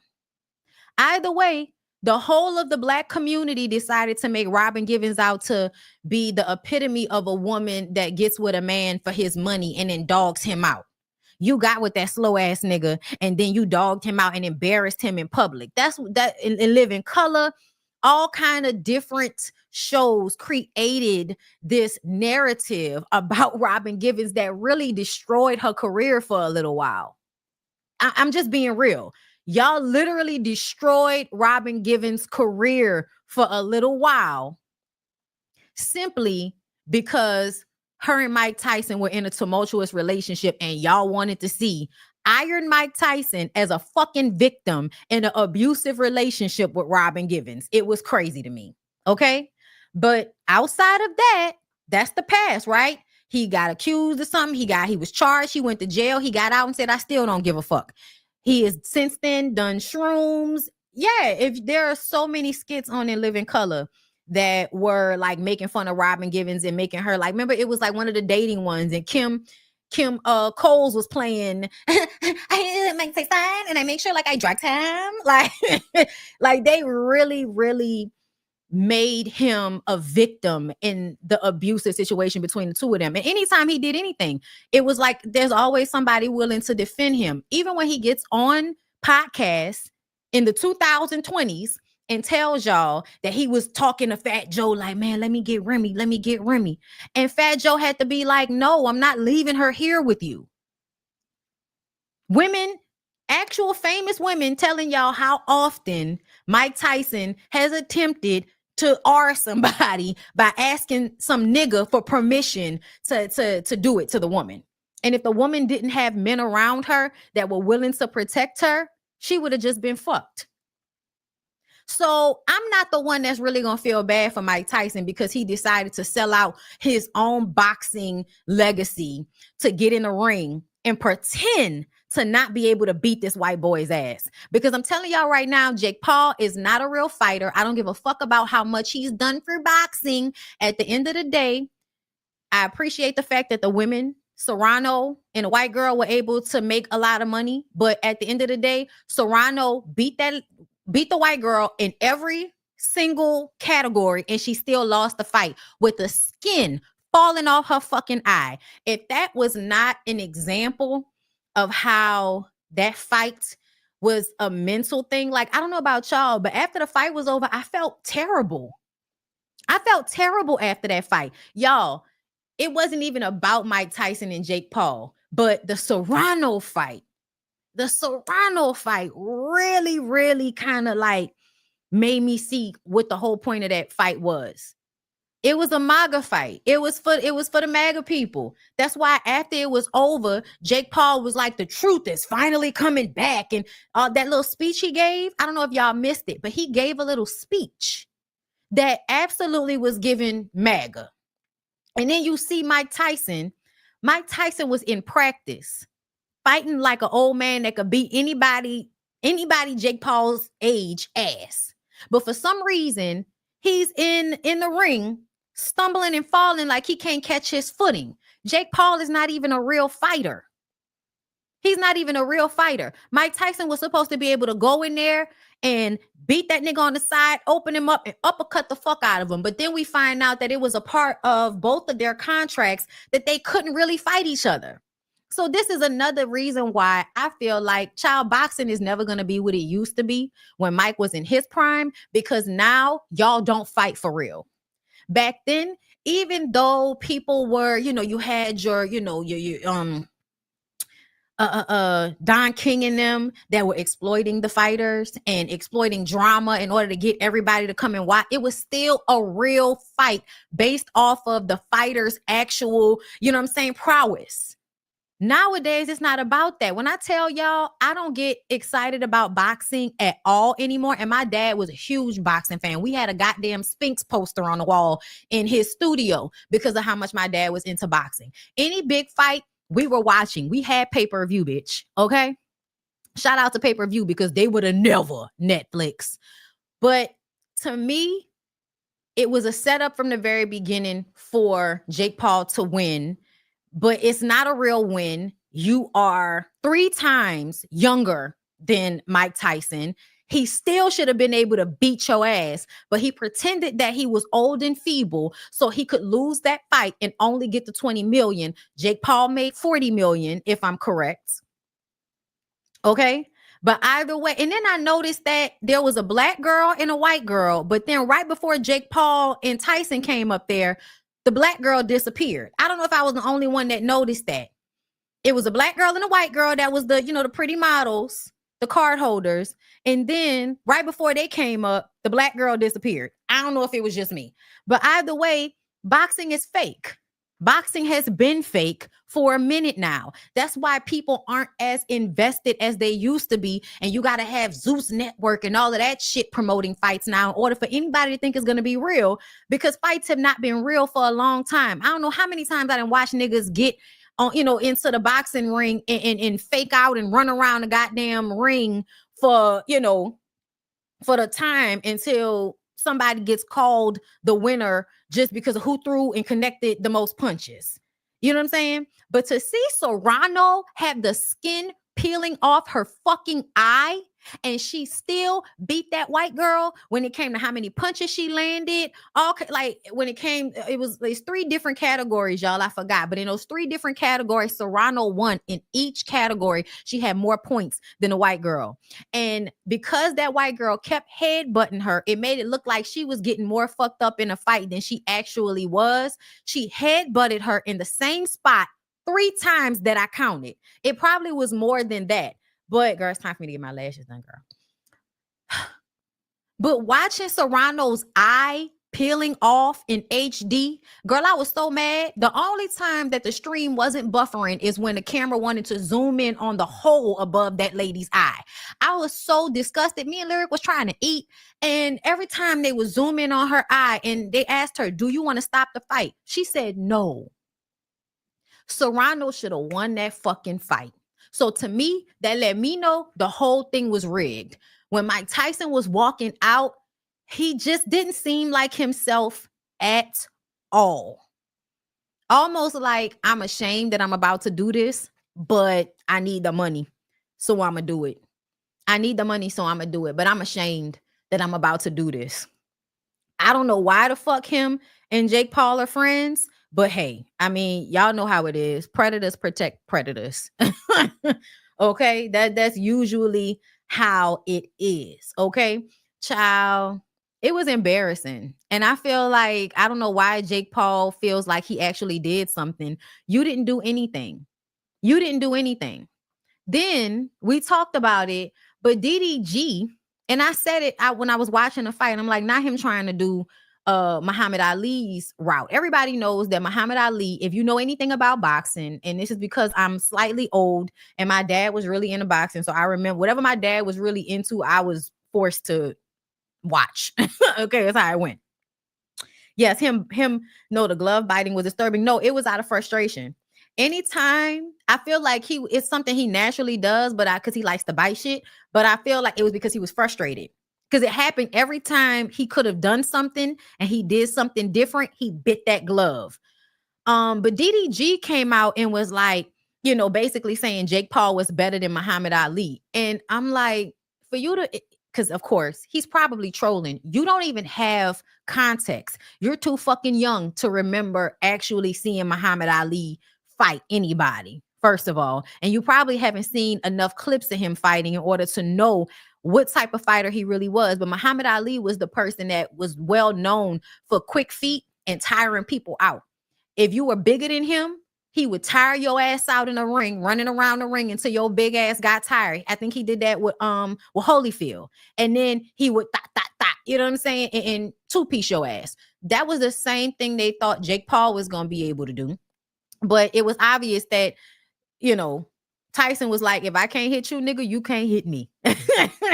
Because nobody was hitting anybody. Okay. Lennox Lewis was dope as well. There's a lot of dope fighters back in the day. Yeah, the rope of dope. You know what I'm saying? Because I remember, they would fall back on the rope. Child, Muhammad Ali was so good at acting a fool, bro, and making it a show. That's why when I was looking, I was like, DDG, please shut the fuck up.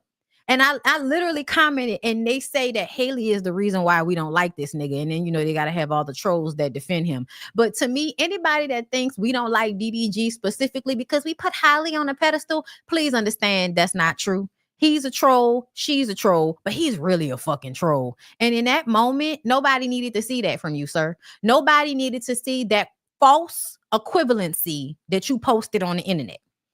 That's another reason why I don't fucking like your ass. George Foreman. Yeah, it wasn't Holyfield, it was George Foreman. Because George Foreman was big as fuck. Okay? Listen, all them niggas that boxed back in the day, the heavyweights back in the day were huge. And I remember, I literally watched the Evander Holyfield Tyson fight. Like I literally, you know, I told y'all, we had pay-per-view. We was watching that shit. So I watched that fight. And I remember the way Evander Holyfield jumped up in the air when Mike Tyson bit his ear off, like it completely broke the fight. Like he jumped up into the air. God damn. Like it was crazy, y'all. I literally remember watching that shit. So that's why I'm just kind of like, none of this boxing that y'all do nowadays is really real. Nobody's really fighting. It's fake. And y'all drudge up a lot of entertainment value. And that's what Jake Paul is good at. Him and his brother are, you know, good at acting a fucking fool and getting everybody to want to come and watch. But they played in our face. And energetically, I feel like it was a way to break people's spirit. I do. Energetically, I think it was a way to break people's spirit. But yeah, no, I'm not going for that. Because niggas was really like, first Kamala, now Tyson. I'm like, did y'all really think Tyson was going TKO that nigga? Or KO that nigga? No. Apparently, Jake Paul was the one that orchestrated everything. You know, the way Rosie Perez was talking about, oh, he's done so much for boxing. He's done so much for boxing. Okay. So that's giving you put a lot of money into it. So once we know that you put a lot of money into something, we know that you running shit. So we know you're never going to really look as bad as you should look because you the one with the purse strings is what it's given. Okay. But yeah, Serrano and that white girl, their fight was much better. Even after the fact, because they pointed out that she kept headbutting. And it was like, would y'all be open to another match? And Serrano's, boxing coach was like, yeah, if she don't headbutt her again. And they pointed out all of the other people that were, you know, known for getting headbutted by her in previous fights. Yeah. It was absolutely given rigged. Okay. I mean, Ali was a wordsmith. Yes. It was a lot that went into his showmanship and his style. It wasn't just aggravating people. Like, the rage baiting that takes place nowadays, I think it's dangerous. And I think it's something that a lot of people like to play with, but it's dangerous. So we'll just see. But this was absolutely giving white power. Condoleezza Rice. White power. Okay. That's what it's giving. That's my opinion, girl. That's my opinion. Okay. All right. So yes. Let's move on. I'm a savage. Whatever I want, I'm going to get. Whatever I want, I have to get. Can't stop. Won't stop. Okay. I just want to, because there aren't many moments, I'm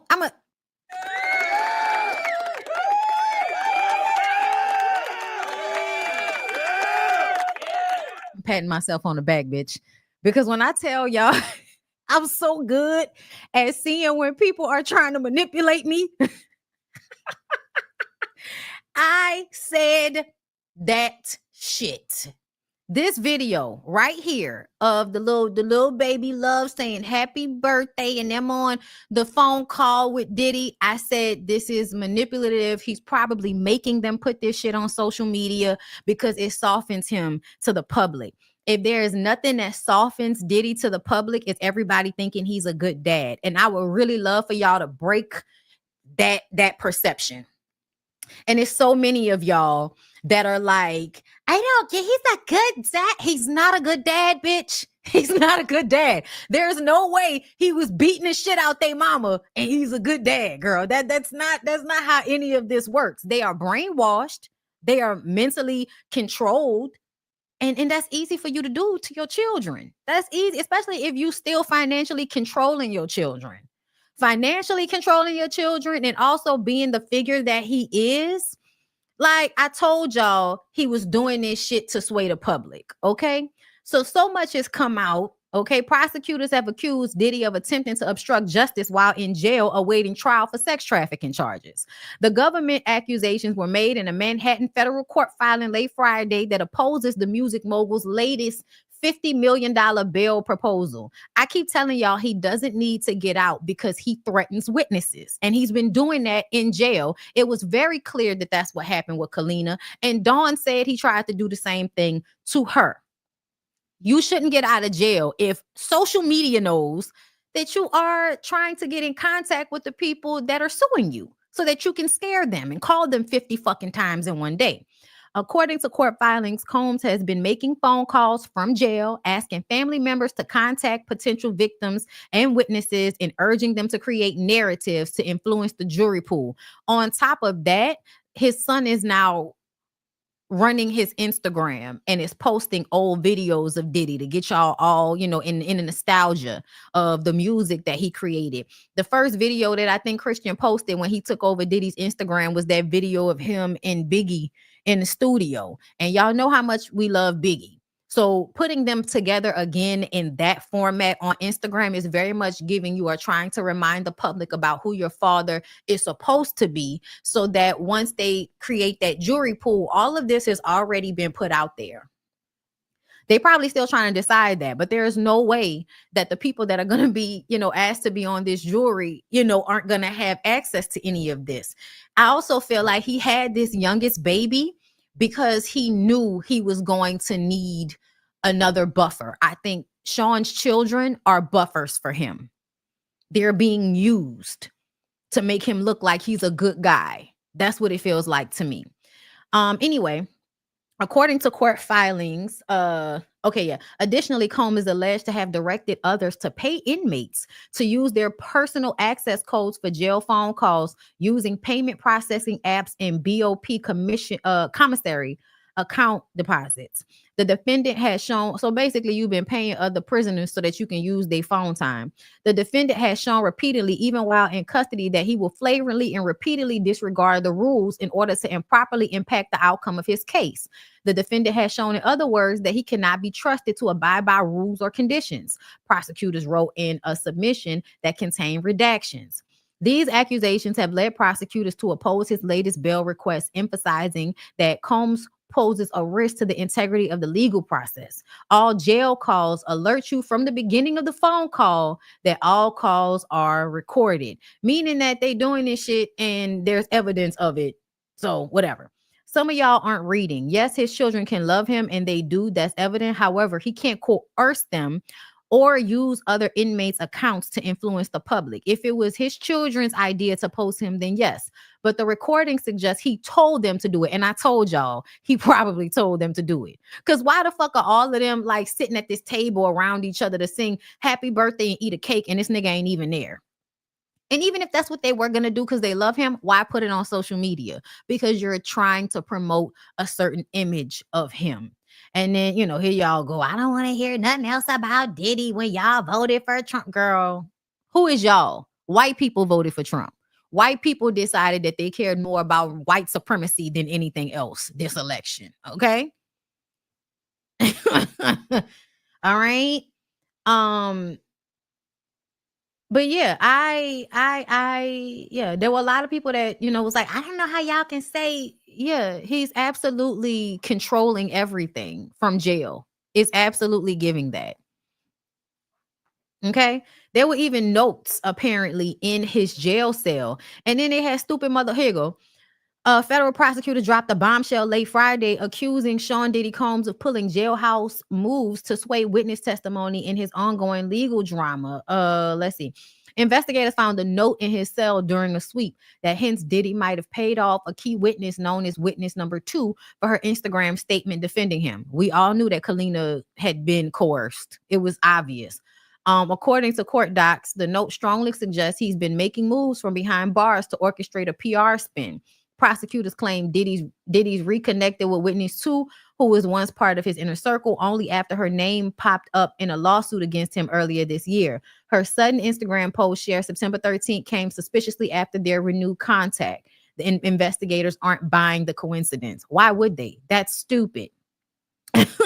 What's funny is that September 13th is the same day Kalina posted in support of him, stating that she never witnessed his abuse of Cassie. And we know she was lying. Okay? You want me to believe that the same man who encrypted his computer so well the United States government hasn't been able to open them is leaving handwritten notes in his cell? Yes. Yes. Yes. Because he has nothing else to lose. He has nothing else to lose. At the end of the day, if he has coerced people, even if they keep him in jail for it, the coercion has already happened. Meaning that if it had its effect, it doesn't matter if he is reprimanded for having shit in his cell. It doesn't matter. It doesn't matter. Because if he can convince people that he's not guilty of what they're saying he's guilty of, if you can convince the jury to look at him as a father and all of this shit, then whatever he did worked, regardless of whether he gets evidence found or not. Like, it doesn't matter. If the public can be swayed, that's all that matters at the end of the day. It's a slap on the wrist. You know what I mean? Like, he's already in jail. Him getting caught, writing notes or with cell phones or whatever is only keeping him in jail. But he was going to be in there anyway. Yeah, his cell was raided. And there were a lot of people that felt like, how can they look through his notes? He's in jail. He doesn't have any fucking privacy. What are you talking about? Prisoners don't have privacy rights. The only thing that's private are their conversations with their attorneys that usually happen in person. And sometimes shit is still being recorded, whether it's over the phone or in whatever room that they're in, it can still be recorded. Everybody knows that. Inmates on his side and all. Of course, the inmates are on his side. They grew up watching him and listening to him. Okay? Niggas probably ain't been out of jail since he had a song on the radio. He's not as smart as he thinks. He's not. And y'all are forgetting the nigga is on drugs. That's another thing. Has anybody thought that maybe the reason why he is being so loose with things is because he's on drugs and he feels like he has nothing else to lose? Because if he can get cell phones and all of this other shit going on, he probably getting drugs too. So he's not, clean right now, thinking with a straight mind. No, he is desperate and on drugs. So yeah, it would absolutely make sense for him to be leaving evidence in his cell, thinking that nobody was going to come in and do anything. Like, stupid. But also just having delusions of grandeur, having this very grandiose mindset about yourself. That was his pitfall from the very beginning, y'all. His pitfall from the very beginning is that he believes his hype so much so that he thinks he can't get caught or he can't ever have to face retribution for the shit that he's done. And if it was left to a lot of the people in the comments, he wouldn't. That's why I'm so glad that the justice system is different from social media, because social media is full of a whole bunch of motherfuckers that didn't pay attention in school. So here's another thing. A high profile man who is requesting to remain anonymous is suing Bugsby for allegedly trying to extort settlement money by accusing him of wild crimes like arming minors and sexually assaulting people at Diddy parties. It's the same thing that Big Joe Sherman is doing. Y'all know that that's Diddy's former security guard who was also accused of assaulting Thalia. Well, he's suing Thalia, and I think he might be suing her lawyer. So a lot of these people that are being accused are going to come out and try to countersue. This person, I don't know, but I'm sure this is going to happen. A high-profile man is taking legal action against Tony Busby, the lawyer repping over 120 people, accusing Diddy of sexual misconduct. This man, staying anonymous, is John Doe, says Busby is trying to extort him for big money by threatening to hit him with wild and fake claims of sexual assault, including rape of minors, if he doesn't pay up. Okay. And the lawsuit filed, because I'm like, really?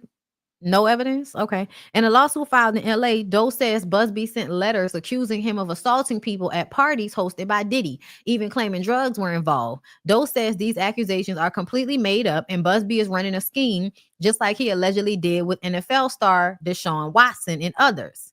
Busby, known for his controversial tactics, was even featured in a TMZ doc about Diddy's alleged misconduct, where he was asked about whether he uses embarrassing claims to influence settlements. Busby said that is the game. If it's true, then I don't care. But if it's a lie, that's another thing. So we'll just have to see, because I'm open to Busby lying. I am. I'm open to that being a possibility. But I'm even probably more sure that if somebody has money, they think they may be able to tie him up if there isn't proof. Meaning, okay, you're going to come to me and tell me you got all this evidence. Show me some of the evidence.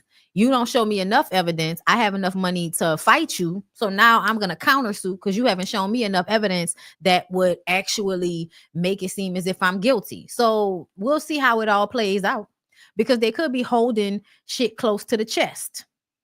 But I felt like Busby was going after a lot of people because they had video of some of these people already. But we'll see. We will see how it all plays out. But for everybody that's starting to think, oh, it's all lies. No, it's not. That nigga did most of the shit they saying he did. Stop it. Okay. So y'all saw this, right? Al Shore responds to a fan asking if Quincy unblocked him. The real question is, he still following a man that abused his mother? He knows it very clearly. It's obvious that, and I said this a while ago, that Quincy does not see Al Shore as a father because he feels like you abandoned him. And I'm sure on some level, if he was being real with himself about Diddy and Diddy's abuse, he probably would blame you for leaving him subject to it. Think about it. If I'm Quincy and all I really know is the abusive father that's been there and you weren't there, and now, you know, all of this shit is coming out, I still love my dad, even though he's fucked up. I still love him. And because he's the one that took care of me. And also he's brainwashed me, and I'm probably being abused by him in a whole bunch of forms my damn self. I'm a victim too. So I'm being controlled and brainwashed by my abusive stepfather. And you, my real father, who abandoned me, you keep trying to come in, and low key, it seems like you're clout chasing off a lot of this shit. I don't trust you. You were never there for me. And if you was the man that you trying to pretend like you are, then I wouldn't be in this situation right now. So even if Quincy was being honest with himself, not social media, but honest with himself about who Diddy really is and how he abused Kim Porter and all of that, he probably on some level is even more mad at Al Shore, because nigga, if you would have been there, then this would have never happened. So yeah, I think it's going to be years of the fallout from this shit. But either way, Quincy and Christian Combs are standing 10 toes down for Diddy. They say they're tired of people attempting to profit off of their late mother's death. Why should they be able to do it if we can't? Since the controversy with Diddy first hit the fan, people have been coming out the woodworks claiming to have the late Kim Porter's personal flash drive with pages from an alleged tell-all book that she was allegedly supposed to be releasing against Diddy. Though her children have adamantly denied the existence of the alleged flash drive, that hasn't stopped people from attempting to profit off the situation. Now, though, the brothers are trying to put an official stop to it through the courts. According to TMZ, Quincy and Christian served a cease and desist to a man named Courtney Burgess and his attorney, Ariel Mitchell, for releasing and profiting off of a book they claim as Kim Porter's personal diary. The book, Kim Porter Tell It All, is allegedly from her personal flash drive that Burgess claims he was able to get a hold of from a friend of Kim's. Burgess claims it's an original, unedited copy of her memoir, and he published the book without editing anything. In the C&D, Quincy and Christian claim that when their mother passed away, they became the rightful owners of her intellectual property rights. They also shut down the rumors that this flash drive even exists. According to the court filing, the brothers claim that even if the flash drive was real, it would be their property, not some random man's. Not if y'all mama, orchestrated for it to get to somebody else. It would not belong. That's crazy. If your mom gave something to somebody else, it would not automatically mean that it's yours. Quincy and Christian say Burgess has 5 days to stop selling the book online and doing interviews before they take further legal action.